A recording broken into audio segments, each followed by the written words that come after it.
Hi, I'm Cece and I almost died, or at least got, fully paralyzed. If you're new here, I'm a multi-passionate artist who loves to sew, draw, pole, video edit, film, gym stuff, I guess. I like to do a lot of stuff.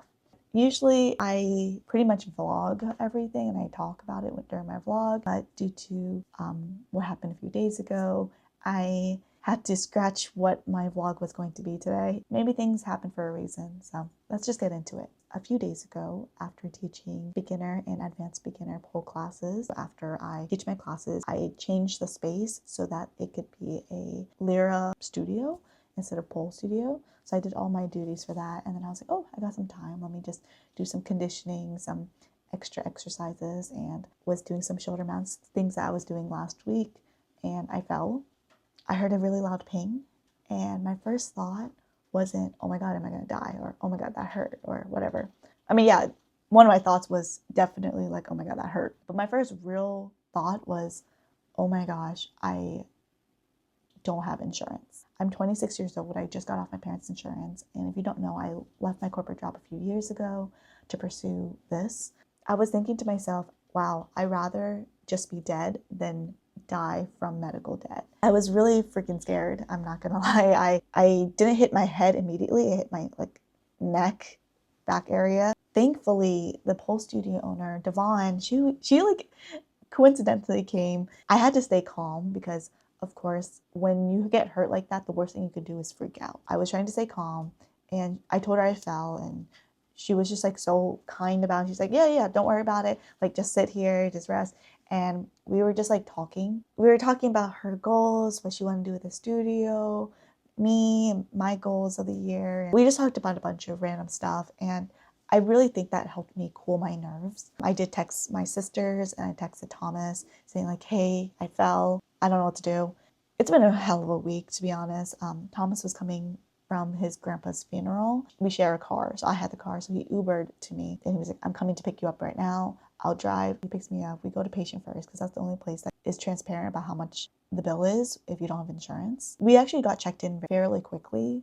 The establishment is fairly new, so I was getting like good vibes, The people that were helping me getting my x-rays done, they were just so nice. The front desk guy was really nice, and I was in a cheerful mood the entire time, being really respectful, like saying like, hi, how was your day? My x-rays look weird, just conversating with everyone I talked to, because in my head I was like, just a small chance that I might die from this. I wanted to leave,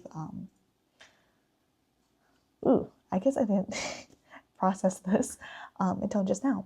I guess I wanted to leave every single person I interacted with some type of warmth. Even if it's just like commenting on the front desk guy's typing speed, I can tell like Thomas hasn't eaten all day and he was at his new job in meetings and stuff, so I felt really guilty. So I was like, hey, why don't you go get food or just like step away for a little bit? I can tell you're tired. I just stayed by myself for a little bit. Of course, the doctor walked in. I was like, yeah, I fell on doing pole fitness. And I know that that's already like a taboo thing. I was saying like, I don't really feel anything. I have a really stiff neck. Like, I've seen people who got concussions, not in pole, but other places in my life.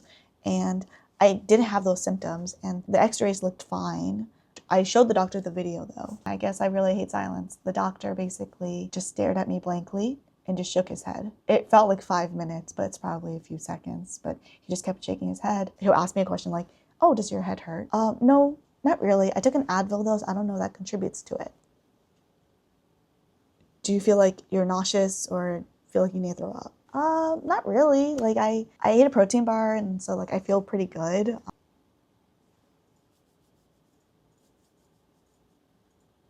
Imagine that with like 5 more questions. And then he goes, well, I can't clear you. I responded, that's fine. Like, what do I do now? He just kept shaking his head. I just can't clear you.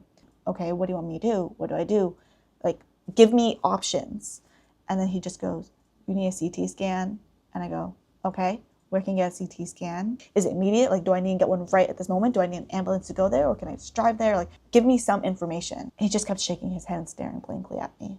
At that moment, I was like, does he think I'm going to die? I mean, I told him, I was like, I don't have insurance. So like, what's the best way to go about getting a CT scan without insurance? And how urgent do you think I need to get this? He just wasn't really answering my questions because he didn't know himself, which I get, but then just say that instead of just repeating, I can't clear you today. I can't clear you today.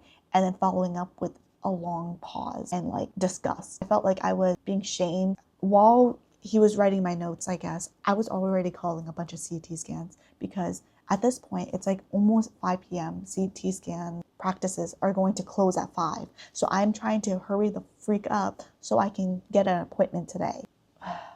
The frustrating part is that he didn't even put stat on the medical bill, like the medical notes or whatever. So even if I wanted to get an emergency CT scan, I couldn't because he didn't put stat. I would still have to wait. So I don't even know how urgent I needed to do this. Anyways, I'm just rambling at this point. After the entire day where I was just trying to stay positive, smiling, I got into the car and I finally lost it. Thought I was going to die and I was really scared. And I was thinking about all the things I regretted not doing. I'll get into that later. We went home and ate the food and then went straight to the emergency room. And that was probably the best part of this experience, was going to the emergency room, was because the place had valet parking and was free. And when we got checked in, it was within minutes. Minutes later, the doctor came in. And then I swear, after the doctor left, I was already being pushed out to get my CT scan. I guess the longest wait I had was like an hour to get the results back, which honestly made sense. I thought that we were going to be there for a long time. So Thomas and I brought snacks, things to do. I was journaling and all that stuff. When the results came back, the doctor was like, you are so lucky to be alive. That kind of fall, like you could have been instantly paralyzed. I was really relieved.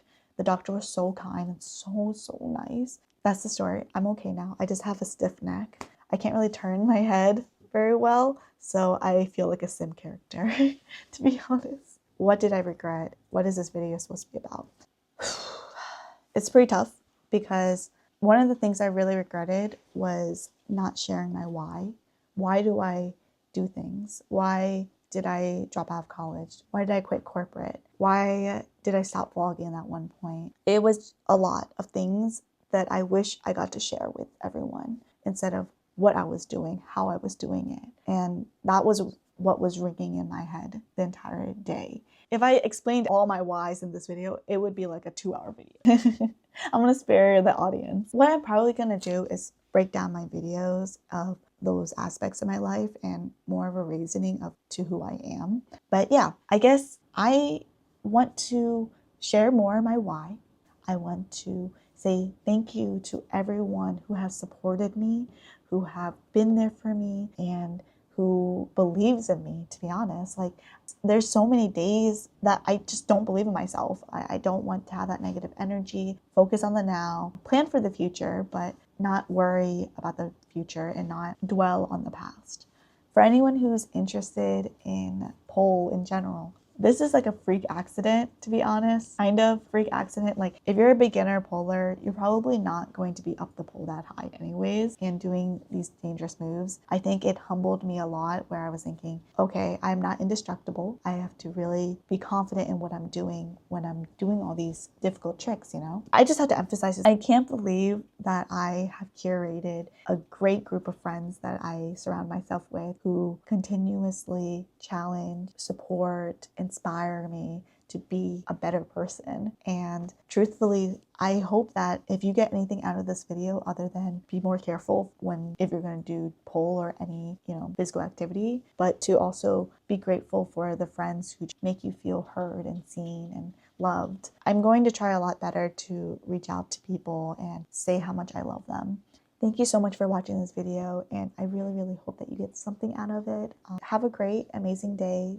Tell people that you love them, and give yourself a really tight hug. Oh, and like and subscribe. Bye.